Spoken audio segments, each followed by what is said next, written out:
Hi, everybody. Welcome to the Bass Podcast. This is our first episode. And for our first episode, my name is PJ. I'm going to be your host, Pinaki Joadder. You can find me on Instagram, not at Pinaki Joadder because that got hacked, Pinaki Not Joadder. You can find me on TikTok at Pinaki Joadder. And what we're going to do is we're going to go around in a circle and we're going to let my guests introduce themselves and they're going to tell you what they do. There's a common denominator in this room, and that's everybody does some type of performances on stage, and we're located over here in the East Bay. First, let me tell you about the store before anything. We're located here at the Stax Record Shop on Hayward on B Street. Right across the street, there's Ska Dog Records. You guys have to come down and just experience the great vibes that are in this store. If you're in a funk, artistically, whatever, just come on down. There's music, so you're surrounded by music and comic books. And, I do a little stand-up comedy on the side. But our first guest, we're going to have weekly, we're going to have a musician and a comedian. And we're going to talk about art, and we're going to talk about music, and we're going to talk about what's going on in the Bay Area and the things that really get us motivated or inspired as artists. So let's start off with Seamus Donohoe. Hey everybody, Seamus Donohoe. That's how you properly pronounce it. But thanks for having me. So sorry. No, it's all good. Even my parents get it wrong. It's not a big deal. Usually it's asshole or which one are you or whatever. Irish disagreeing amongst them. But I'm honored to be here. Honored to be the first guest. I'm excited. I know Danny and PJ through comedy. I've met some of the rest of these gentlemen, and of course, lovely Monica's here as well. Shout out Monica. But yeah, this is a great spot, guys. Thanks for having me. We're really happy to have you. Thanks for coming out and for our first episode because we noticed that you've been on a few other podcasts, and we really recognize you as not only a great performer, but really just a leader in the way that you handle yourself, and that's really why we call this podcast Based. Based is really just about expressing yourself and as an artist and getting out there on the mic and not holding yourself back. And along that journey, I've met some really interesting people, and one of those interesting people is my partners on this podcast, Danny and Gabe. So Danny, introduce yourself. What's up? I'm Daniil VIshnevskiy. I'm a photographer from Fremont, California, and I'm one of the co-hosts of Bass Podcast. I'm a student at Ohlone College as well, and I'm trying to finish with a degree in photography. And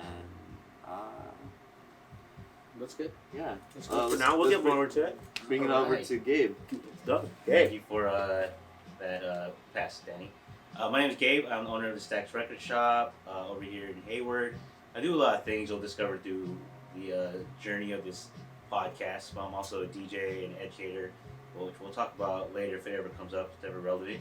But it's good to be here for all the. I'm calling our fans bass heads. Bass heads. Yeah, all you bass heads out there. All the bass heads, future bass heads. Yeah, come on through to the store, man. Just hang out. Just be a part of this. Welcome to the podcast. And it's free, so it's free bass. It's free bass. We're free bass. There you go. Okay, there we go. We're already canceled. Because that's the bet for all you comedians that are out there, how fast we're going to get canceled. We're not getting canceled. Patrick, go. Introduce yourself. Patrick. Cut that. Chris, No, introduce keep yourself. going. I knew I was going to mess that up. Hey, I'm We did it all Chris. week. I run Ska Dog Records across the street. I'm also in a band called the Carisbrook Complex. We're kind of a early punk, post-punk kind of band because I sing in a deep voice and I sound like Iggy Pop and Johnny Cash.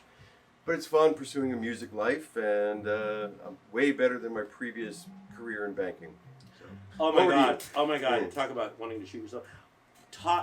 Where are you guys going to be playing? Because one of the things that we were going to really talk about is live We concerts. just had a concert about 2 months ago. We're back in practicing, writing new songs. We had our practice last weekend, wrote 3 new songs, 2 of which we might actually work on again. One we're never going to visit again. And we will be back probably. We have an open invitation to play the bistro, but we have to practice for that and we're lazy. So. Speaking, that's a common problem among all of us. That's fantastic. Okay, so we're going to start right on the first segment. We're going to really just talk about our families. and how we got here, because I think there's a couple of common denominators that we have in the room. One of us is our very interesting families, to put it mildly, and the second is our love for music. Because if you have a crazy family, odds are you're probably going to be into music. And so I want to talk about Seamus. I want to talk about you. How many brothers and sisters did you have? I have 2 siblings, both older. I was wondering how you're gonna transition that. I was like, are we talking about like the songs that like our parents fucked to? Like what? No. I was pretty sure it was Luther Vandross. I don't know if I want to know. Yeah. Actually, I lived in Mill Valley, and I asked some of my friends, like, it was like, so what do you guys play when you guys hook up? And they were like, we don't play anything. I was like, like that. I was like, what? I was like, that seems so weird. It is weird. You gotta have a sexy time playlist. Speaking of, we got a little beat going on in the background so we can get our tempo up. Yeah. You know, timing is a big part of it. But yeah, two older siblings. I always get this wrong. 10 and 6 years apart, and then 4 in between them. So I'm the baby of 2. So there's no Irish twins here. Not that I know of. You got it. Not that I know of. Danny, what about your family? I have 2 older one half brother, one half sister. I was born out in Russia, so my dad lives out there, and my dad and my mom separated in 2004, I believe. Yeah. And so now your dad's out in Russia, and I heard that he was trying to get you to go out there, and you're like, no. It's cool. that was right before all the conflict started. And that hindsight being 20/20 vision. See, you got that sixth sense. Okay. This is very interesting. Yeah, so how did I get here? My dad's born here in the Okay. U.S. My mom's from the Philippines. She came here when she was 5. Musically, though, so if you're from the Bay Area and you're Filipino, a little bit of history. It is Filipino-American History Month. Hell yeah. Being Shout from the out. Bay, DJs, Filipinos played a large role in DJ culture here in the Bay Area. Yep. So in the late 70s, early 80s, my parents were part of that first wave of Filipino DJs. Mm. So my mom actually was one of the people who would work the door at some of the first parties here that would happen in San Francisco. Are you kidding And me? my dad was friends with all DJs. My aunt was one of the first Pinay Filipina DJs in the Bay Area. So I grew up around music, grew up around DJs, grew up around hip hop culture. Some of the first so-called hip hop like parties, garage parties happened at my grandfather's house. Can you give So him I a was shout just out? raised in culture. Give a shout out Yeah. to my grandpa for Hell yeah. having those parties. To my aunt, yeah, I wouldn't be here without them. Hell yeah. So So all the people, our families that came before us that supported us. Yeah. Shout out. Chris? Cool. My mom played classical and opera music nonstop every waking moment of our lives from the time I was born. So I always heard music. It wasn't music I really loved to play today, but I was around music and it made me interested in music. And then we lived in a couple different countries, and your best friend a lot of times when you move somewhere new is your radio. So I would sit there and just listen to Armed Forces radio and just hear all those great songs they're playing there, and they'd get stuck in my head because that's really all you have when you're living in Libya or someplace like that. Did you guys live in Germany? No, we lived in Libya, Philippines, and Japan. By the way, you guys, if you come in, or when you come into Ska Dog and Stacks, you're going to realize that the owners of the places are still 2 of the most interesting people that you'll ever meet. And any type of help that you need as far as your collections, music collections, collectibles, all those things. Comic books. Don't worry, Danny. We'll get them. Are we gonna show Danny this super rare comic book? And just watch him go I crazy? think he was just joking. Not yet. Not yet. We're gonna save that for Leave that later. one in the vault. Yes, for he's now. got a super rare Spider-Man that he's gonna show off. So now that we're talking about, now that we're finished talking about the music, I wanted to get on and talk about our books that we've been reading. Books, music, and what gets you hyped before you get up in a performance? Like, what do you listen to? What's your track that you listen to get yourself going? And don't overthink it because we want it natural. That's what I'm not known for overthinking. I just sort of throw shit out there.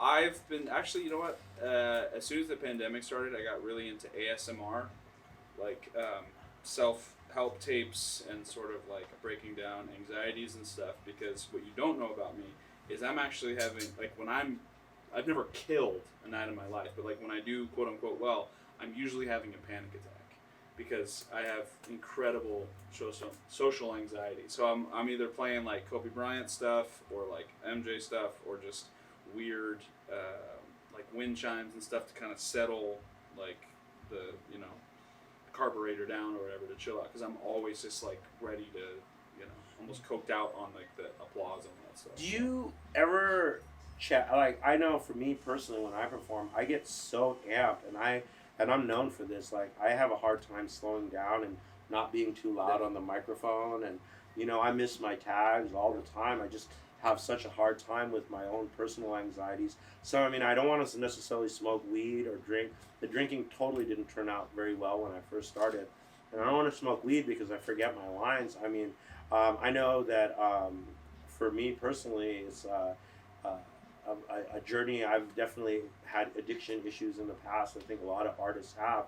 Seamus, however, one of the things that I find really interesting about him is in a field where there's lots of drugs and alcohol. Seamus has stayed sober for 10 years. Congratulations, Seamus. 9, but thank you. I appreciate Well, that. we round up. Yeah, We round up. yeah. 10 is a Yeah, 10-year tell chip. that to the justice system. You can't just round up. But, no, I appreciate that. No, you're right.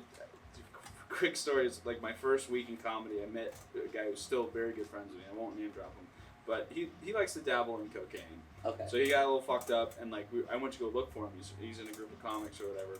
And I was like, you good, buddy? You all good? Like, I got you if you need a ride over. He's like, yes. The guy's like, yo, you want to do a line? I'm like, I'm good. I don't do that shit. He's like, look at this guy. He doesn't want to do cocaine. He'll never be a famous comic. I'm like, what year do you think this is? Like, people don't want a coked up dude at, like, birthday parties and shit. Like, Great way to establish a nice reputation when you're starting, too. Yeah, exactly. He'll be there when we need him. Yeah, but that's basically it. It's just like I had a quote unquote musical theater career a long time ago, and like that drugs became like the after show became way more important than anything I produced or put out or whatever. So I'm lucky. It's easier than it seems. People don't understand that in any type of these performance fields, like we're constantly surrounded by temptation, so to speak, and it's like, I think like I you try to get a rhythm, and it's really hard to establish a rhythm when you establish the rhythm depending on something to give you the rhythm, and so that's one of the things that I think a lot of artists and performers have to work out. It's just very commonplace, right? Especially when you're young, you're 20, you make it, all of a sudden it's like really hard to stay out of that whole zone. And That's why I waited till I was 60 to start doing this. Yeah, it doesn't matter. It doesn't matter. Anyway, it just doesn't matter. I can't mess up. I already done so well. Well, let's get serious, right? One of the things I told everybody about that we were going to talk to you guys about is we're going to talk about mental health issues and drug addiction and the things that people don't really they kind of like skim over in a lot of the podcasts, and the things that I want to see. I want to hear about this. I want to hear how people work it out, how the people. I mean, I think there was one time, Seamus, I felt really bad, but he told me, it's like, I had a drink. He's like, what, you're not smoking weed? And he's like, no, PJ, some people choose to work through their issues. I definitely did say that. He did say that, Yeah. which is not the worst thing that people have said to me, but that's okay. But it really hit me in a way that I was like, he's right. He's right, because sometimes you have to have your friends tell you dude, you're doing too much, or this is not the way you want to go, and you have to realize that only your friends are going to tell you that. You have to have that, or to me, you get a stop the world moment. When I was 18. I went from 185 pounds down to 122 pounds because I developed type 1 diabetes. And you wake up from that, in the hospital after a couple weeks, and you get out and you realize if you want to live, you have to be responsible the rest of your life. So the other wake-up calls you get when your body tells you you need to stop and you need to be balanced the rest of your life. So you have this response. You have to grow up at 18 and be a moderate consumer of everything.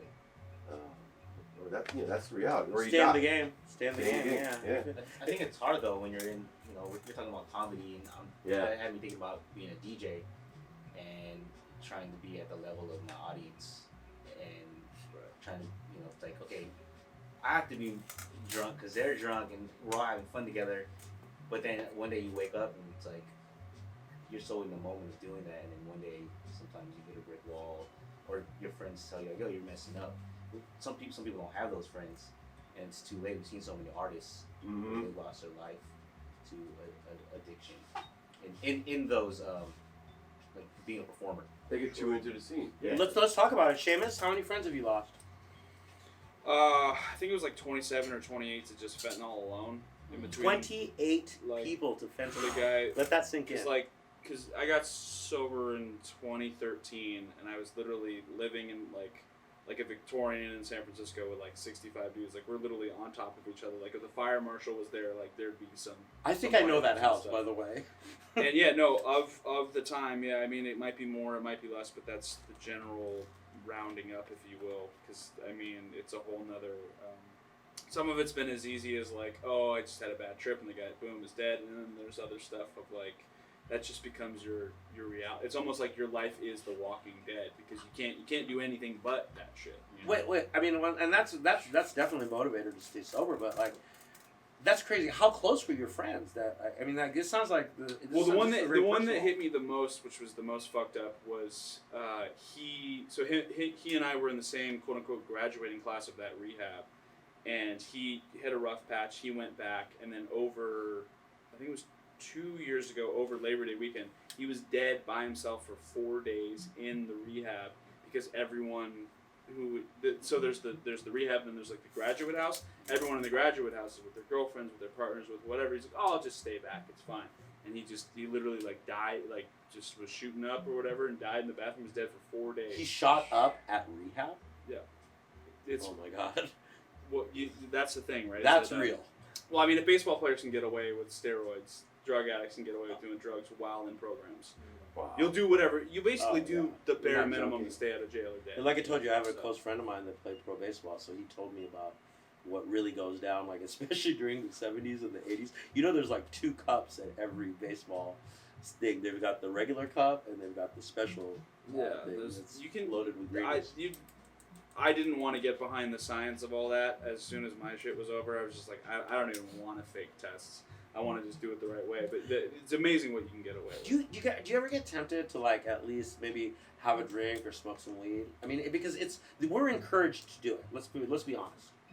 I always, my line is people are like, oh, don't you worry about like when you bomb? I'm like, no, I almost enjoy bombing at this point. It's like a Wednesday at 3 p.m. when I'm all by myself. When I get those like, Whoa. I call it my Joan of Arc syndrome, where I'm just sort of like sitting playing like Xbox or something, and I'm like, you're a loser, you got nothing. Where's that? First of all, where's that voice coming from? And second of all, you know, like what is this weird stuff? So it doesn't technically go away, but I'm lucky enough to see enough fuck ups and have my own fuck ups to be like, I don't need this shit. You know? Yeah. I mean, this is where I have my problem where I get tempted to ever dabble is right before I go on that night. I'm absolutely exhausted, and it might be an open mic. It might be like a little paid gig where I'm like doing a car show or something, and I'm exhausted, and I'm like, oh man, I would be just tempted to like maybe like just go up the street, and I'm like, nah, it's okay. I have a wife and our future wife and a girlfriend, and I want to keep it like that. That's what keeps me straight. Yeah, I don't mind. For me, because I stay moderate, I'll have 2 beers before I get out. Because one, it helps my throat relax a little bit for singing, and just 2 beers. And that's it. And that's where it stops. So, if you can set the hard break. You lucky bastard. Don't eat, she's your sister, and that's where it ends, man. 2 beers. He's Irish. He has to have 2. That's Irish sober, by the way. 2 beers, for sure. I don't drink. No, That's like Filipino vegetarian. There's just a little it just bit doesn't of pork. work. There's a little bit of pork. There's just a Doesn't- little meat in it. There's no meat, it's just pork. That's my mother-in-law. Yeah, we're That's saying a whole other that. conversation. It's vegetarian. You still have like a couple of drinks before you do a DJ performance or anything like that, right? Yeah, just a couple. It depends. Like I have 2 kids.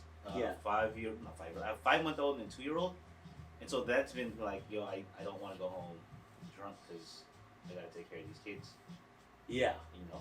Yeah, it's that responsibility thing. Yeah. It's like, But before having kids, though, it's just there was no obligations, and it's like, how did I get home tonight?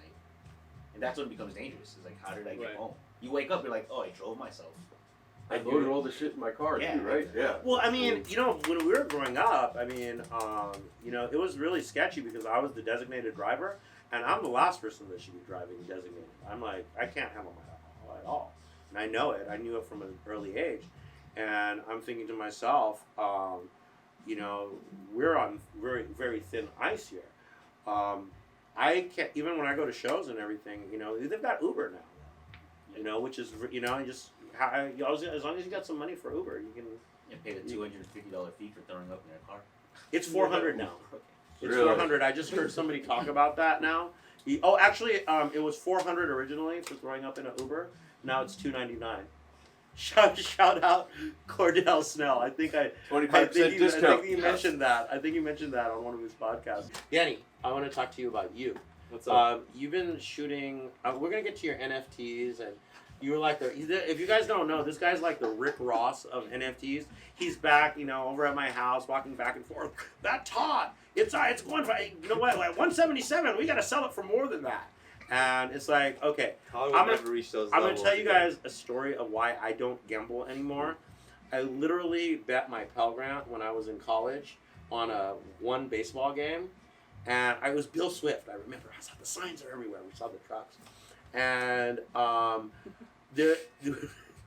of us, I thought we won that game. We were down by 3 runs in the bottom of the ninth, and I realized that I was gonna have to go home and tell my mom that I literally spent our bean money, you know, on and I said, dear God, if you give me a home run, I will never bet again. And I got a 3-run home run in the bottom of the ninth, like the last. Yeah, 3-run home run in the bottom of the ninth. We won 4-3, so I think I got like $1,000 back in like 1992, and I was like, okay, well, the deal's a deal. And you know, I haven't really gone back to that, but I have a lot of my friends that are really hooked on gambling right now. You know, it's like a big part of our culture. Do you guys gamble? I mean, you're it's a big part of our culture. you're Asian, so we know that's a big part of the Asian culture. My Actually, grandma used to go to these illegal cockfights, and then our neighbor across the street would, like, I guess, breed chickens. And then one day the feds raided his house. What race? Cockfights. No, but what race? Oh, Filipino. Okay. What race? Are we going there already? No, yeah, and cockfighting is big within Filipino culture. In the Philippines here, it's illegal, obviously. Yeah. But yeah, got raided by the feds. We grew up having chickens in our backyard, roosters. And Yeah. We have Filipino It's not neighbors. Everybody's neighbors. got chickens. Yeah. I was like, I don't know if I'm ready for that type of commitment. I've already got all kinds of farm animals and stuff. So. And I don't gamble really. I was a banker for 38 years, and you're selling integrity, and I just hate losing money. Not anymore. Not anymore in the world of banking. Not anymore. But I'm Dark still the same person, and I just don't like betting. I don't like. I losing think money. you guys kind of are gamblers though, because I'm going to tell you right now. I think it's Opening a absolutely business is insane in California. As small during the business pandemic. owners, you guys are total gamblers. You just bet on yourself, and that's okay. I Well, bet that's on a you different. too. It's a loaded bet. It is a loaded bet, though. Aren't you betting on yourself? Absolutely. Shaven? Yeah, You're betting on yourself, me right? personally, every time, especially as like a white dude in 2022 trying to tell not so PC jokes, like every producer I literally had, it was crazy. I had a producer come up. I actually got accosted the other night by a female producer, and I was like, oh, so this is how it feels. Don't like this feeling, but like I'd been told. It was funny. I did this. I bombed really bad the other night. This producer comes up and was like, I'll suck your dick, but I won't book you for 10 years. And I was like, can we maybe trade and suck my dick in 5 years? Like, that'd be cool. But, like, no, I agree with the small business thing because, a friend of mine said that, like, as a comic or as a performer, we're the CEO of our own name. Absolutely. So if It's you your brand. Yeah. hit on the wrong person, you say the wrong thing, you act the wrong way, who knows where your life could go. I already feel that my life's going to go that way anyways, so I just sort of, like, double down on everything. But, like, you know. The fact that you're on this podcast, there's a very good chance that it could go poorly. And I'm betting on you too. I'm Well, we betting have on met, this. PJ, so yeah, that makes sense. Danny, I want to talk about these concerts that you've been going to. I want to talk about the people that you've been shooting and how it feels when You can't when say you're back. shooting and concerts in the same sentence anymore. Yeah. Oh, guys, yeah, that's right. We gotta go. Lining up the shot. I want to talk Well, about. you can't say that either. Yeah. No. How did it feel? How does it feel being behind these like really? For a lot of you guys, if you don't know, Danny's been shooting the Greek Theater. He's been shooting the Fillmore. Yeah, he's backstage. He's been Drop some names, Danny. Tell everybody who you've been taking pictures of. A lot of reggae stars, like Steel Pulse. Steel Pulse, Oh, nice. Revolution. Shout out. Shout out. Value Culture. Shout out Value Culture. Adam? How were the Steel Adam Pulse Atwell. guys? Were they nice? Were they Amazing. I met Selwyn. I didn't meet the other dudes. Okay. Selwyn's the keyboard player, I believe. Yeah. You know, that's the most amazing thing about music. I remember I had this shitty job when I was like 18 years old. I was working as a busboy at Denny's, and I was the only thing that really got me through the day was I had this old bug, and I'd play the Steel Pulse album over and over again, and I was like, oh, this makes me feel so good. And, you know, back then you could smoke in the restaurants, and you know, you're sitting there in the back and you're washing dishes, and there's smoke all around you, and it's like, oh man, it's just Smoke so tobacco, that is, too. Smoke tobacco. It was a different tobacco. world. Yeah, that was the logic back then was let's just put this person into a separate room, and the smoke will just stay there. It's not going to go to the rest of the restaurant. And you know, obviously, that doesn't necessarily work, and it's horrible for the staff. And you don't have that problem. Seamus works at how many bars? 5. Oh my Off God. and on. We're gonna get into his bar stories in a second. In As a fact, why don't we bartender get or into them comedian? right now? No, I'm a bouncer. Oh, you do look like a That's bouncer, my I guess. that's Yeah, you kinda that's got my that that's big- my consistent Yeah. work when I'm Big, not big bombing. Pokemon. Yeah. But yeah, I work at. Have you had to bounce anyone, literally? Or you should Every ring. night there's something interesting. Most of the time everybody's really cool, but there is this trend, and I'm glad because it's been working like bits wise. Like people will be like, "You're not that big," right? I'm like, I never said I was, but like this is my job, and I'm here to make sure that you have the best night possible. You know, it's like it's a 2-drink minimum. Don't be an asshole. Don't sneak stuff in. Like perfect example. Last night there was a guy. He had to be about 70, and we caught him trying to slip women some Mickeys and stuff like Some trying to- roofies. At some 70. roofies. At 70. Yeah. Bill You Cosby know. was there. And It's he's very like, Cosby. he had a very thick, and I don't want to represent him, but it was an Eastern European accent. He's like, oh, I don't understand, and one of my fellow bouncers was like, the fuck you don't, like you're about to, because it was pretty wild because like it was, so it's college night where I was working or whatever. And he was giving off a weird vibe. I didn't physically see him do anything, but one of my fellow workers said that he did. He's like, dude, I'm gonna murder that guy. And like, I still feel like because of the pandemic, people don't know how to act, and there is no rhyme or reason to put anybody under any form of inebriation without their consent in any form. And especially not, whether he's 22, 72, whatever. Like it gets wild, dude. So. I want to talk about something that nobody seems to want to talk about, and I think it's a real big reason why a lot of us are here in this podcast right now, and that's the fact that we had to shut everything down for 2 years during COVID. Now you can imagine what that did to the record shops, because literally Gabe and Chris are opening the record stores pretty much around the same time-ish, and it's like all of a sudden COVID hits, and these guys are like, oh well, big part of our business is we're going to do a lot of promos to get people in the record store and just sell the lifestyle of records and listening to a whole album. Just sell the whole lifestyle of just slowing down. And that's really it's like listening to a comic and not letting him finish his joke. Listening to music, one cut, and saying you know this artist, that's absolutely crazy. Come over here and learn some music. Get your music on. Come over and hang out over here at Ska Dog and Stax Record Store. And get into this lifestyle over here. It's really not only a great lifestyle to be into, but you're going to be surrounded by a lot of artists and a lot of fellow people that are on your same wavelength, so to speak. I want to talk about what you did during COVID. When it hit, what were you thinking? How did you get through it? And where are you at now? That's pretty interesting. The last real job I had. I decided to give back, and I was actually a night guard at a teen rehabilitation center. So I was working there from like 10 o'clock at night till like 8 in the morning, right? And like their COVID protocols were so lax that I was just like, fuck this. This is not. I'm not gonna die.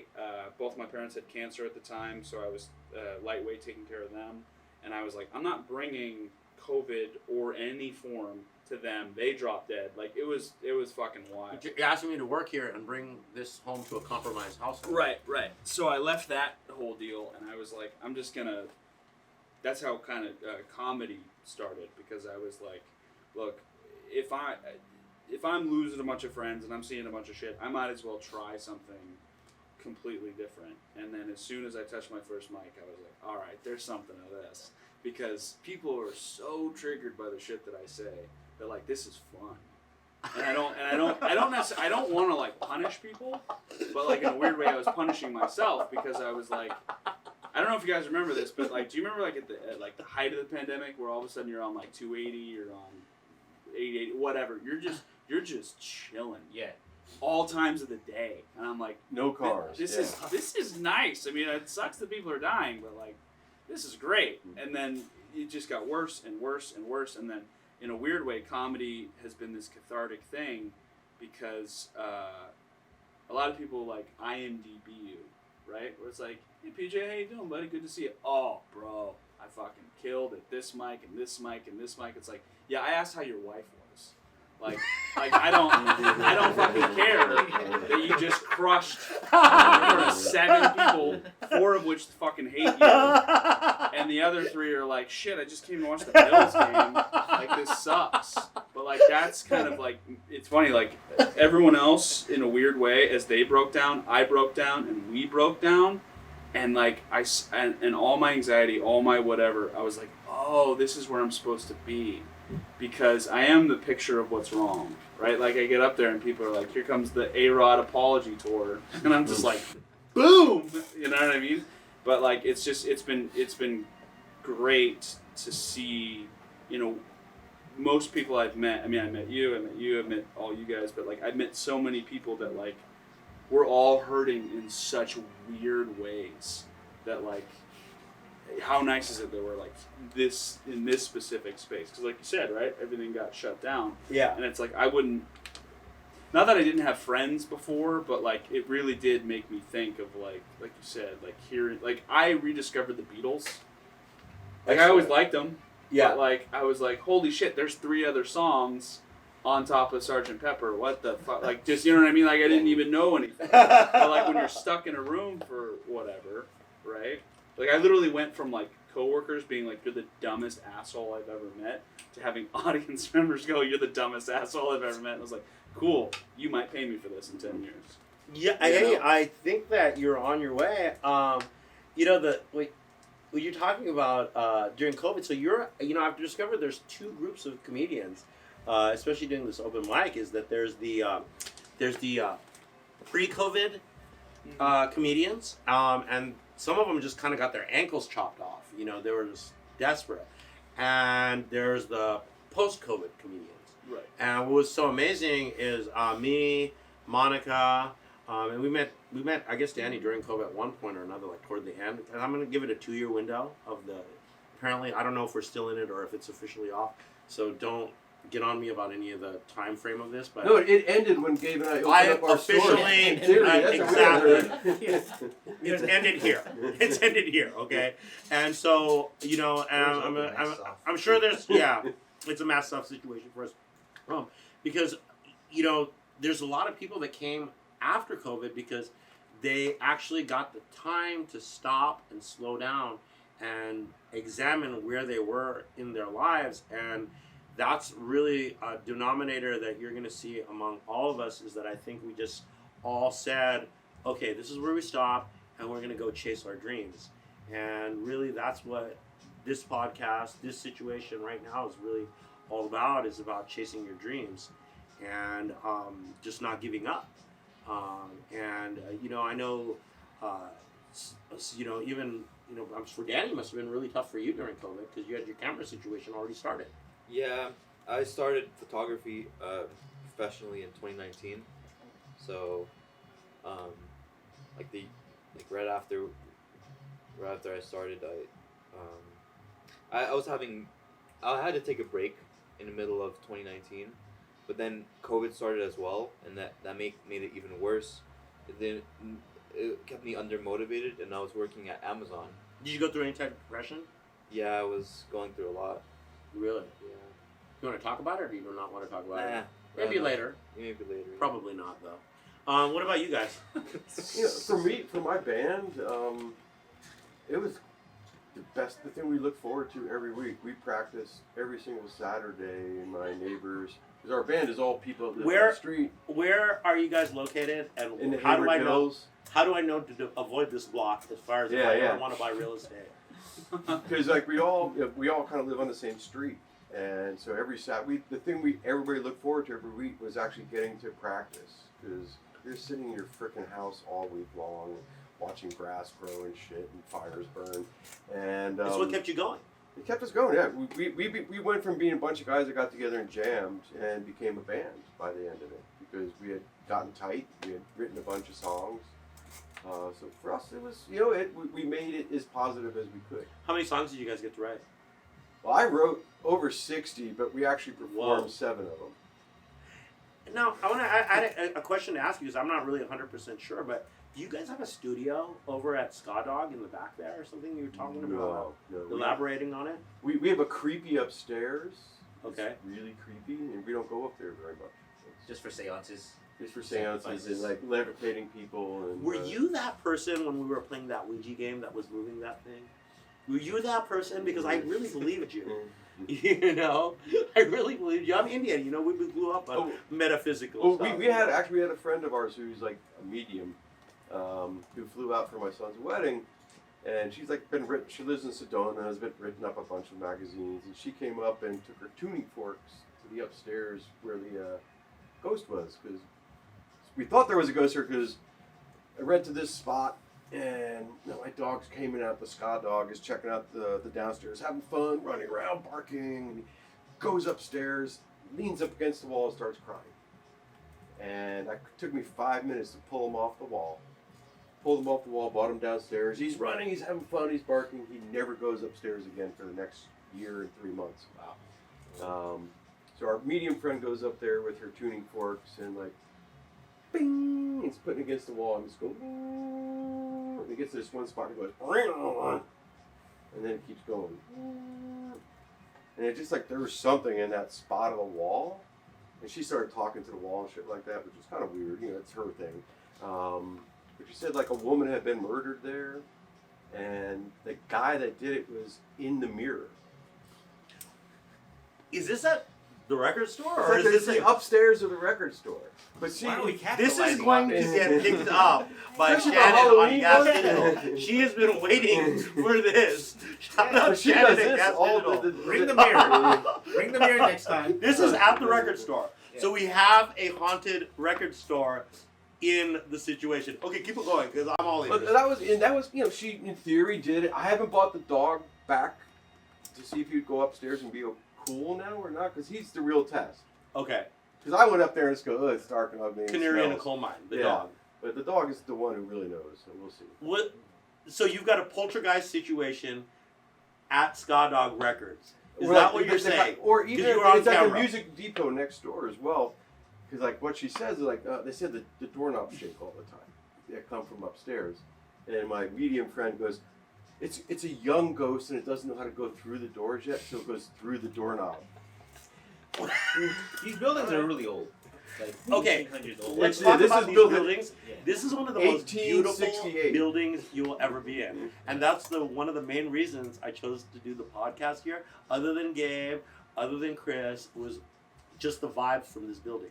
I'm telling you, this if the walls could talk, at this point we realized The one that we probably upstairs don't want talks to. too much, so we're getting rid of that. We're gonna just over Well, talk it. if Chris isn't doing it, $20 a ticket to go see this ghost inside. What? the Literally, we're gonna turn our economy around, because there will be people that will go see your ghost at 20 a pop. You know, and what type of tuning fork was this? It was in she like a was real, using like two a different ones. So she has one for love and one for angels. So she did both of them. And the idea is, I guess, the love kind of helps the spirits release. It's kind from of the yin and the yang of the yeah, spirit it world. kind of takes them out of whatever their pain is, and then the angel helps them find where they're It's like an trying to angel go. harp, the tuning fork. Yeah. Oh, that's Who would have known? Seamus, any comments on the tuning fork and this haunted record shop? If you believe it, it's possible. I don't know. I'd be weirded out if like their ghosts only played like Barry Manilow or something. Like, that'd be Yeah. Like he only It's like, comes out dude, with yeah, certain over and songs. over let this again. ghost listen to Mandy one more time. It's fine. Let's not worry about it. It'd be like Jack, in The Shining. Yeah. I would Guess talk- where we're doing our next podcast. Yeah. I want to talk about. The creepy upstairs. Yeah. I want to talk about what you did during COVID. I had a baby. Oh Yeah. snap! No, I had a baby, but He went from practice to pro. Which I during knew, by the COVID. way. professionally, I was teaching remotely via Zoom during COVID, and that sucked. Because I'm the type of teacher who like really interacted with students. I got to know you, got to know your parents, we built community, and then I was in the screen. I can't even see you. I just see your name of black. Like totally sucked the joy out of teaching. The life is just out of it Just because out. you're talking to a two-dimensional Yeah, screen. and so I think that kind of pushed me to like, okay, I need to take a break. 'Cause I was already getting burnt out, like 15 plus years of youth development work. And I was like, you know what, I'm having a kid on my own. What else do I love to do? I love teaching. I also love records. I know, I've been a DJ for a long time. I'm a collector. I've always wanted to open a record store. And I think out of like depression, I was like, I need to make a space. I'm not saying my kids were depressing, but like, I needed something different. That was for me. That also brought me joy. And I was like, I'm just going to create that space because my soul needs it. you How, created like, it. how in like your- y'all needed stage to perform. Like I needed to create this. Don't you think that we need to create it in our heads first before that? I think you space- do. Oh, yeah, you we have to have- conceptualize Yeah. it. Absolutely. Yeah, this was in my head for a long time. So basically, what you're seeing in the story is my head. Yeah, that's how you know you're a real artist. Yeah. That's how you know I you're think. a real I think. artist. I think David. I think similarly on that aspect because, we have our things that we're passionate about. I've seen 2,700 rock bands perform. Let that number sink in. 2,700. Because I'm freaking in love with music. I've always, my third single I ever bought was a reggae single by Desmond Decker. Israelites. It was the first time I heard that, and I was like, freaking, this music is amazing at 8 years old. So I've been passionate about music for a very long time. I felt the same way about New Kids on the Block. Did you really? Yeah. That was my Yeah. first band I fell in love, not gonna lie. I'm just saying. Okay, let's ask it. Yeah, because I had didn't some even want to crappy ask this question. records. But is there any BTS records in the shop, and do they sell? No, but maybe at Scalda's, I think they had about 100 Blackpink records at one point. Yeah, we were drinking wine one night. Don't do this while ordering records, kids. Very bad. And Definitely we thought do we when you come ordered in. 4 copies of Blackpink, and we got 44. So it did take 12 months to get rid of those records. That was a big. So there is a demand for. But BTS doesn't. They printed 500 copies of their last record.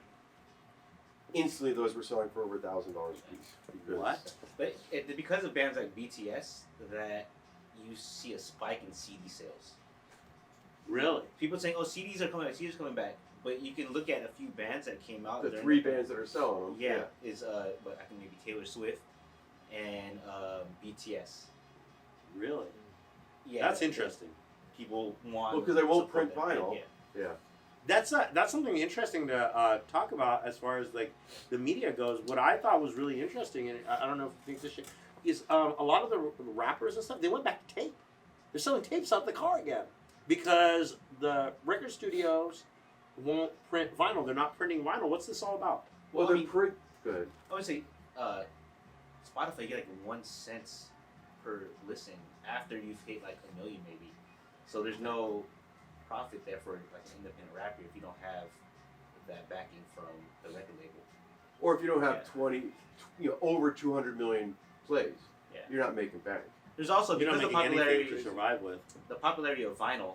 There's a if I wanted to press something now, Uh-huh. it wouldn't come out until like a year or two later because the plants are so backed up because They're of the Let that getting a sink little in, bit all you better rappers out there. now. Yeah. It's gone from 9 months to about 7.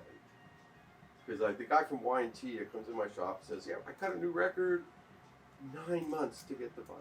Not so right This now. is a guy who sold 16 million records in his heyday. It's not like he's some nobody. 9 months. I mean, that's so crazy to me that you could have an idea, and if you want to press vinyl and just get some I mean, well, none of the DJs are actually spinning vinyl anymore. We'll talk about that, Gabe. I think that's why a lot of record shops that only cater to DJs are not open anymore. Because if you're a DJ, you don't necessarily care about records. You care about playing music. Care about beats. And so the record stores that stayed open were the ones that catered to collectors. Okay. There's a few that are still open. There's one in Fremont. Yeah, Needle to the Groove. Needle to but the I know Groove's there's when I was a DJ buying like 12 inches Yeah. to go spin at the club that night or that weekend. There's specific record shop I would You go to Lower Haight. Yeah, none of those stores are open anymore because of everything being digitized. Which Exactly. is which is fine. Do you sell digital hard discs of music that you produced or anything like that? No, I'm not in that. Because I know there's some record stores that I ran into, or some people that actually will sell you a hard drive loaded with music, and it'll be like their own collection. And some people go in and they'll be like, okay, well, just here's my disc or something. Can you just fill that up? And it's like, well, you could have done that yourself. Are you sure? It's like, do you want my collection? Because I mean, you know what? I don't even understand really why they went back to tapes. Why didn't they just go to the mini disc? It was a better format for recording. I mean, it was 6 I track. don't think the mini disc was as popular as the Americans never found out about it. Yeah. They literally had a whole form of music where you could record in real time. You could record anywhere, literally input it digitally through infrared back in 1992. Everybody in the world had it, but nobody in the United States had it because you could go plug in and record digitally straight and not lose any quality with these little Sony mini discs. The problem was like $500 to $700 for a mini disc player. I think once the MP3 player hit, that killed the mini disc. Well, I remember they were selling them at Radio Shack, and they literally pulled them all of a sudden, and they made the mini discs play MP3s, so you could get the MP3s loaded onto that same little disc, but you could also record in real time. As soon as they had that, they just pulled it. Well, Really quick. I have a question for Danny. What's up? What year were you born? 98. So how old were you when you're like consuming media? Probably. Like, would you did you go to around- Sam Goody's or a Camelot or a warehouse and buy your music, or did you grow up already like, I'm gonna download this? Yeah, do you remember? Oh, I Napster? remember my when I was around 6 or 7, my brother gave me an iPod, Here or in Russia? or maybe it was at like 8 or 9. I don't remember Oh, so you exactly. were in what Russia, age. so He was No, in no, I was Russia. here. I was Interesting. here. You're here. I was here. Okay. I lived over here until I was I grew up. I was born in Russia, moved here. Then I lived here until I was out of middle school. Like right when I started, right when I first started high school, I started in Russia. Were the Backstreet Boys big in Russia? Um, I'm thinking like 98. Yeah. No, but he got his ass beat a lot. It would be ironic if like 98 degrees was higher over there. Than No, but what's interesting is when he went I out there, I don't remember when I was like he was in 1 or 2. in survival mode. I don't know, bro. Could you imagine going as an American kid into high school in Russia? He was in survival mode. He was trying to get his ass from getting beat, right? Because you're really big in NFTs. So It was more like people would call me a Yankee and say all sorts of like names to me about like when I lived in Russia in high school, like they didn't like they don't like Americans out there like as much as I wonder why. I wonder why. Yeah. we did make a lot of bad movies about them in the 80s. Yeah, they made him out of us too. I mean, How about propaganda's just everywhere. that? And he used to murder back in the thing. Let's not forget that he was actually on an episode of King of the Hill, which is also one of my favorite cartoons. But Yakov Smirnoff. Oh, yeah. Remember Yakov Smirnoff? Yeah. The Russian comedian Yakov Smirnoff? Oh, he had this cheesy... You remember Yakov Smirnoff? Yeah. Loosely, but yeah. Yeah, I think he ended up quitting comedy, and I think one of the episodes he opened up a restaurant in the Midwest, and Bobby goes and tracks Yakov Smirnoff down because of the cheesy things. But that's a whole nother episode in and of itself. Now we're toward the end of this podcast. I mean, dang, the time flew by so fast. It's crazy. So hopefully we have enough. Good flow. Yeah, it was. I thought bass it was flow. cool. Yeah, man, it was cool. I want to talk about what we got coming up, and go ahead. Yeah.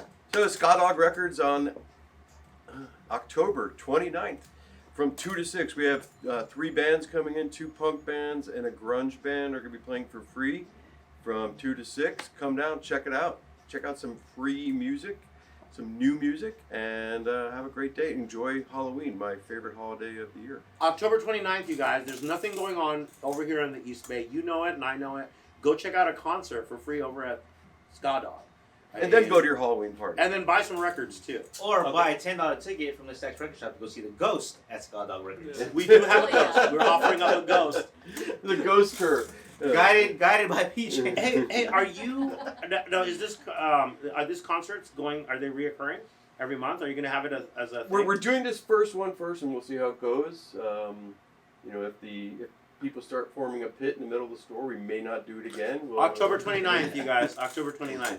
Once again, 2 to 6 p.m. What day is that? Saturday. That's a Saturday. You're not doing anything. Nobody does anything on a Saturday. Yeah, you're not doing anything on a Saturday. Come on down. Actually, Saturday vibes are great over here at the record store. I love it. On Saturdays, I haven't been in a lot because I've just had home Saturdays responsibilities. is our funnest day. It's fun day. You can come in and get a free beer at the Stacks Record Shop and then go to Ska Dogs for a show if you'd like. Here we go. One of my favorite things that I used to like on Saturdays is you had a lot of local artists and a lot of performers. I met Drasmatic here, Cincinio. All these guys here perform. I want you to talk about that. Yeah, so here at the Stacks Record Shop, we have a lot of events. So every about Chris, 2-3 months. Thanks for coming in. Ska Dog Records. But yeah, over here at the Stacks, usually every 2 to 3 months we have new guest artists that go up on our gallery walls. So right now we have art that's curated by Bay Area artist Girl on Bus. We do have MC Cyphers hosted by Cineo, Lyrical Opposition. Monica, pop in. Yeah. Oh, Monica, our lovely producer. I Anyway. have to take my jacket No, off, just like, leave it on. I'm stripping Okay, that's more ratings. Definitely take it off. Look at the schematics. Like, we have the highest amount of listeners. There's Someone no said, doubt about that fact that. our producer said they're going to take their jacket off. Well, how do you think we're getting a lot of the guests? Monica's like actually calling up. They're like, "Oh, let me call this yoga instructor," and I'm taking advantage of that. So, no, I'm not. You gotta doing put a that. disclaimer at the beginning, middle, and end of the show. Nothing said here should count against Seamus's career. Hey, Monica, thanks. Thank you for just supporting us through this podcast, or supporting me to really get over here through this podcast. Yeah, driving you over here. I don't tell I'm your Uber everybody how driver. much. So we're planning on getting married, me and Monica. I got into comedy, Yeah, but they and get you all like the 40. comedians, and I'm Iman not told me even this, are engaged betting how fast it will be before she leaves me. And I seen you guys hitting on her at the shows and da-da-da. You think you're gonna land her, and go ahead and keep trying, because I don't really care about any of all that. I care about our camaraderie. You know, that's the thing I noticed about you, Seamus, and I want to talk about all the stuff you're doing is, you know, there's a couple of comedians and like, there's so many I guys in this, you know? I have this joke about like, there's no I in team, but there's 2 in Pinaki. So, you know, it's been so I guy, but like, I think the guys that make it, I think the guys like there's like a camaraderie, right? And Patrick was talking about it, and was talking about it during COVID, and it's this camaraderie that's what drives me. It's like, you know, like one time I wouldn't want to go, but I'm like, oh, I know this comedian's counting on me, and you know, they're like, you know, because you know sometimes you're just so tired, you're driving out to these, and you're like, oh, what am I doing? I mean, I don't care who you are, what level of comedy you are. Trust me, I've talked to a lot of people that are national headliners, and they all have talked about quitting, etc., etc. And that's one of the reasons I think that like the guys that are really like, you know, like, oh, like, you know, you're rooting for the other person. I think those are the guys that really make it. And I think that camaraderie is something that I can see in a lot of the shows that you're doing, especially the ones that you're hosting, and I really like that. It's like, I think it's cool. I mean, I might, you know, you might not know, but I'm like literally sitting there and observing the whole thing and just letting it kind of just marinate. So let's talk about the spots that you're doing, etc., etc. First of all, if you clean up your act, you're more than welcome to come and do a show. Do 5 minutes for me. Is the love that you have for your partner, is the love and my own selfish, self-centered, egotistical love towards making others laugh. Because for me personally, making other people laugh is the greatest thing you can do. Well, it right? shows. You can't hide it. Right, and it's a lot of fun. But like at my shows, I book too many people. It goes way too long, but it's a lot of fun. We have a blown speaker. Like we had 45 people the other night, something like that. And Can you stop right there? I want to talk about that blown speaker. I literally saw I heard a lot of the comedians talking about a blown speaker, and I saw this one girl, Shelby. She came in toward the end. All she did is she just made an adjustment. She pulled the speaker down and she talked over the top. and it sounded perfectly fine. So anybody that complains about this and that, this is a game of adjustments. Sorry, Simmons, go ahead. Shelby Wilson, by the way, shout out. She's an amazing fucking person and artist. But yeah, like there's something to be said, and I like when you talk about the camaraderie, right? Because here's the thing: is that there are people in this world, whether you're comics, whether you're musicians, whether you're whatever, you're not there for the Beatles, you're not there for the music, you're there to be the next whatever, right? And most comics are like MIDI, right? Like they're just like, oh, I played football in high school, or I did this. Like I got to do a million things in my life, and sobriety's part of my life and stuff. But I've also had other way cooler shit happen. So anytime I'm allowed to touch a microphone, I'm just like, all right, this is awesome. You feel blessed. Yeah, because like I said, the way that I look, people are like, perfect example. I had a 5'5" white comic come up to me the other day and go, oh, I heard how a guy followed you outside of a mic. I've been there, bro. I was like, I'm 6'3", 230. You've not been there. We're two completely different people. Just as everybody in this room, I wouldn't walk up to you and go, oh, I know what you're going through. But I want to talk about your shows, though. Let's talk about these shows. Oh, yeah. All right. So I have Crooked City, which is on November 4th. That's 206 Broadway, Jack London Square. Host a Pizzeria for my birthday, which is 450 15th Street, both in Oakland. I open another room. Forgive me. I think it's 644 Commercial. It's a new mic that we're starting in San Francisco. It's competition based, where Fridays you get in there, you audition, and then Saturdays I think the top 4 to 6 get to have paid spots. It's on.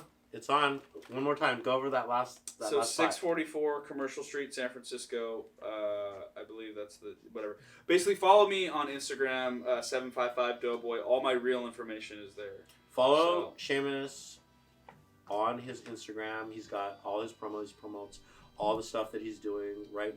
He's a real leader in the local area as far as stand-up comedy and open mic comedians goes. And I know he says that people say this or that about him. I never have heard anything bad about Seamus since while I've been out performing. And if you look at the way that he handles himself, and I think that's something that's really important as far as a lot of you artists go, is people are looking where everybody's looking. And you don't know what they're thinking, but they're definitely looking. Danny, what's going on with you? I want to talk about your NFTs and your collectibles, and I want to talk about the comics in here too, real quick. Maybe we could say that for another time. Real quick, so stem through it. Happy birthday to Todd, the first NFT on VV. Shout out Todd McFarlane. I'm an owner of Todd McFarlane Batman. Oh, yeah. He's an artist, by the way. Yeah. Yeah, I have a lot of gigs coming up at the end of this month. Shooting at I forgot the name of this place in Walnut Creek for Good People. Okay. They're up and coming rappers, and also I'm What's their Instagram? Good People ___. These guys are good. It's like a collaboration of rappers. I've heard them on Danny's phone and a couple other spots. They're very, very talented. Yeah. Also, I'm a part of the Mini Jacks, a team full of creatives and like rappers, artists, directors, and so on. And we host an event every last Sunday in Concord at the moment. We're looking for another venue. Follow him on his Instagram.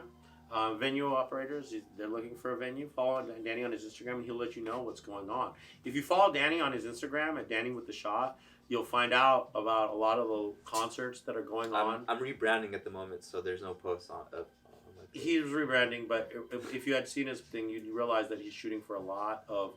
We don't even want to drop all the names of all the people that you're shooting for, but trust me, you'll figure it out sooner or later if you follow his stories. Shout out to Adam of Value Culture.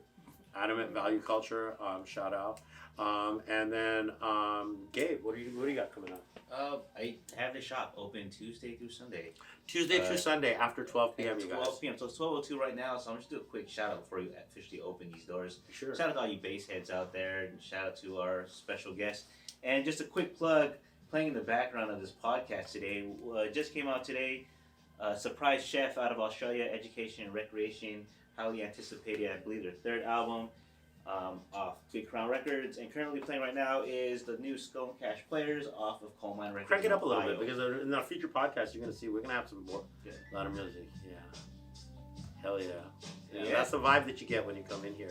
And shout out Oh, to yeah. our editor who's really gonna make this. At the Mojoy, which one are you running on your Instagram? Just Monica follow Lopez you, Yoga? Just follow Pinaki Joadder, and then you'll just go. Monica you Lopez just Yoga. find If me you from guys there. are interested, she's got private yoga Look, if classes you want at my place. yoga, if you want some private yoga classes, private classes, you can. You We're can running get them at from our me, house. Yeah. But I have to interview you. Make sure Yeah, you everything's can't. all right. Trust me, we got a lot of You know weirdos what I'm that. talking about? I'm like, no, I don't want them at my house. And No, you know no, that. no, Yeah, I'm just she's kidding. very. I mean, no. If you want, I'm a personal trainer, but I mean, if you, you guys, if you want a trainer, you need yoga. I'm there. I've been doing yoga for over almost 20 years. So 20 years. I'm, and I get you what you want. So But you if can you want, you can see Monica the Lopez Yoga. yeah you .com. can you can Just see go there. how the yoga she has to put up with me. So. I'm telling you I'll that tell you, she has a lot more I respect in the had- comedy community than I I do. had really bad anxiety. I was really stressed out. I had a really bad relationship where I had an ex-boyfriend who sold meth, sold, you name it, he's coke. I had a really bad relationship. There was a yoga studio downstairs from the apartment we lived in. I rented the studio. I paid for everything at the time. I'm trying to make the story short. And I took yoga, and from there, that's 20 years ago, the anxiety, it slowly took the time, but it does really help. You're stressed out, whatever. You know, It helps you. that's not something that I hope you guys got on the first message over here. It's like, I know you guys go through hard times, but stay in there. You know, mentally, as an artist, it's so hard performing and coming up with new ideas, but just stay at the table. And I know you do meditation.